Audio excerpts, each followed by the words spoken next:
Comment se fait le mariage selon le Mbok Bassa?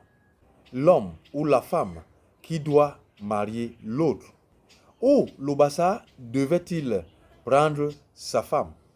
Chaque homme et chaque femme est-il obligé de se marier?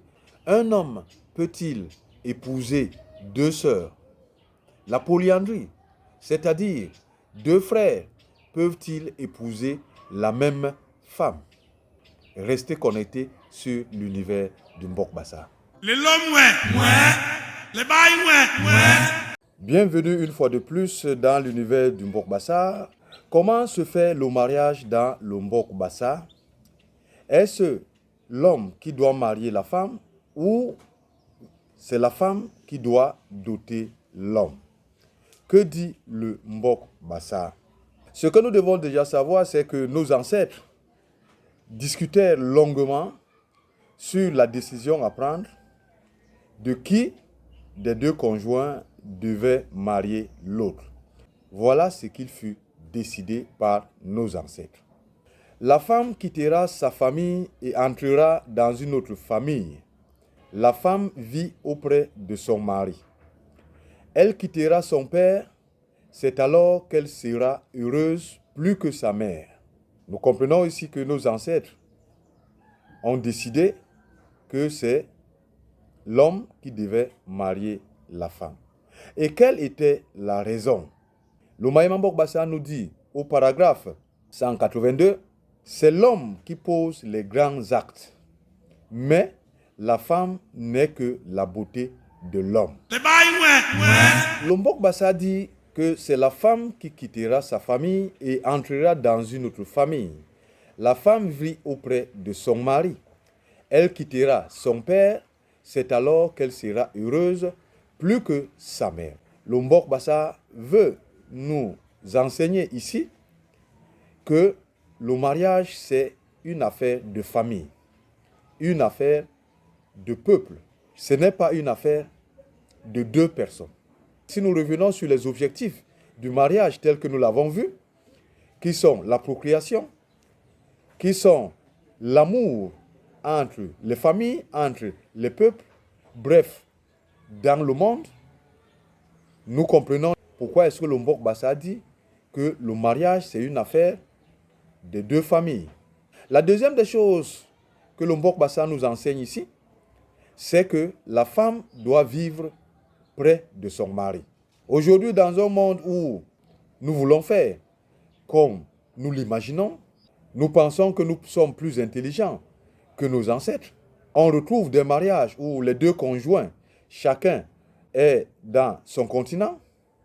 L'un est au nord pendant que l'autre est au sud, avec toutes les conséquences que nous connaissons très bien. Le Mbok Bassa dit, la femme doit vivre près de son mari. Et c'est pour cela que même dans notre pays, les responsables devaient tenir compte, par exemple, de ces enseignements qui nous viennent du Mbok Bassa, de nos ancêtres. Parce qu'aujourd'hui, l'une des choses aussi qui sépare les mariages, qui séparent les conjoints, c'est le travail. L'homme est affecté au nord pendant que la femme reste au sud. Ce qui n'est pas pour le bien du mariage, quand nous savons que le mariage, c'est le socle social du peuple camerounais et dans le monde. Donc, il n'y a aucune raison qui doit permettre à la femme d'être éloignée de son mari. Et comme nous venons de dire, c'est l'homme qui doit doter et marier la femme. Ou est-ce que le Bassa devait-il prendre sa femme depuis l'origine? Nous devons comprendre que le Mbok Bassa ne limite pas le Bassa en ce qui concerne le lieu où il doit prendre femme. Il peut aller n'importe où jusqu'aux confins de la terre. Seulement, le Mbok Bassa a encouragé beaucoup plus le Bassa à prendre femme dans les contrées Bassa, mais attention, en tenant compte des lignées pour éviter l'inceste. Selon le Mbok Bassa, est-ce que tout homme et toute femme doit se marier? Est-ce que le Mbok Bassa l'oblige? Par rapport aux objectifs du mariage qui sont de peupler la terre, de procréer, de créer les liens d'amour entre les familles, entre les peuples, dans le monde entier, le Mbok Bassa a une très grande considération sur le mariage. D'ailleurs, nous avons dit dans nos précédents enseignements que le mariage venait en deuxième position dans l'importance des choses du peuple après les Biboma Bimbok. Et c'est la raison pour laquelle le Mbok Bassa, depuis l'origine, a été très rigoureux en ce qui concerne le mariage. Il n'oblige pas les hommes et les femmes à se marier, mais il est très strict et très rigoureux en ce qui concerne ceux-là qui peuvent empêcher les autres de se marier. Voyons ce que le Mbok Bassa nous dit dans le Mayema Mbok Bassa. Au paragraphe 177, voilà ce qui est écrit. Les gens de l'IA, c'est-à-dire de l'univers, de l'éternité, chacun vint avec sa femme. C'est pourquoi celui qui ne se marie pas est un paresseux. C'est Modé, qui était l'incarnation du mal, qui voulut gâter la loi sur le mariage. Mais c'est une loi d'une extrême importance. Quiconque empêche quelqu'un de se marier, on doit le jeter dans la rivière après lui avoir attaché une pierre au cou. Nous voyons que le Mayema Mbok Bassa, depuis l'origine, est très rigoureux envers ceux-là qui veulent empêcher le mariage, compte tenu des objectifs du mariage. Et il ne s'arrête pas là, il continue. Quiconque a une fille et fait qu'elle n'aille pas en mariage doit renvoyer sa femme chez son père en même temps que tous les enfants qu'ils ont procréés. S'il refuse, que la famille le tue. Ah, c'est dur, hein?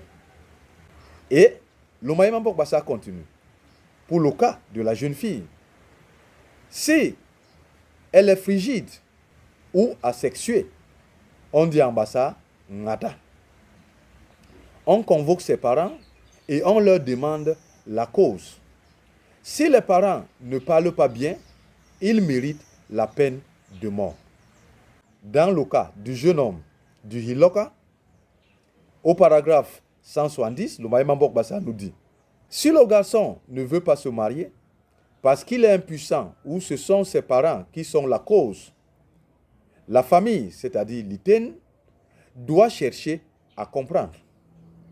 Mais si c'est l'enfant la cause parce qu'il court derrière les jeunes filles et les femmes mariées, on doit l'envoyer en exil. C'est mien. Si ce garçon séduit une fille, son père doit donner des chèvres. Si ce dernier ne s'exécute pas, la famille doit le punir jusqu'à ce qu'il paye la dot de cette fille. S'il n'a pas les moyens, il donne une de ses filles en échange. S'il n'en est pas ainsi, c'est qu'on entretient une jeune panthère. En Bassa, ça se dit Banengez Hiak Hinje. Si ce garçon, après avoir reçu cette épouse de son père, l'abandonne pour aller courir vers d'autres femmes, on doit lui payer le prix de l'adultère, c'est-à-dire 3 chèvres. Nous constatons ici que le Mbok Bassa, à travers le Mayema Mbok Bassa, est très rigoureux en ce qui concerne le mariage, en ce qui concerne ceux qui empêchent les autres de se marier, ainsi que de ceux qui ne veulent pas se marier. Tout est fait pour que les hommes et les femmes soient mariés sans les obliger. Et nous comprenons les raisons par rapport aux objectifs du mariage selon le Mbok Bassa. Et c'est pour ça que le Mbok Bassa dit que ceux qui empêchent le mariage sont l'incarnation du mal. Pourquoi? Ils veulent empêcher le monde d'exister, parce qu'ils empêchent la procréation, ils empêchent le monde de se peupler, ils empêchent l'amour de se répandre à travers les familles, à travers les peuples, à travers les nations. Ils empêchent l'accroissement des richesses. Et c'est la raison pour laquelle le Mbok Bassa est très rigoureux envers ceux-là qui sont contre ou qui empêchent le mariage. Un homme peut-il épouser deux sœurs? Au paragraphe 186, le Mbok Bassa autorise l'homme à marier deux sœurs. Pour quelle raison? Le Mbok Bassa dit ceci: s'il y a une qui s'en va et laisse les enfants, ces derniers peuvent appeler sa sœur maman. Tout cela n'est qu'une question d'amour. Et il y a aussi l'autre cas où l'homme peut épouser la sœur lors du décès de sa femme. Ça veut dire que si la famille l'autorise, l'homme peut épouser la sœur de sa femme pour que, n'est-ce pas, les liens d'amour entre les deux familles puissent continuer, pour que les enfants ne se sentent pas dépaysés, mais qu'ils retrouvent encore une autre mère qui est de leur sang. La polyandrie. Le Mbok Bassa autorise-t-il à deux frères d'épouser la même femme? Le Mayema Mbok Bassa nous dit non. Le Mbok Bassa n'autorise pas à deux hommes d'épouser la même femme, excepté dans le cas où, je cite, si le premier meurt, l'autre peut hériter de sa veuve. Donc, le Mbok Bassa n'autorise que deux frères épousent la même femme que dans le cas où le premier est décédé. S'il est décédé, le deuxième peut prendre sa femme de plein accord avec la famille, avec la femme elle-même.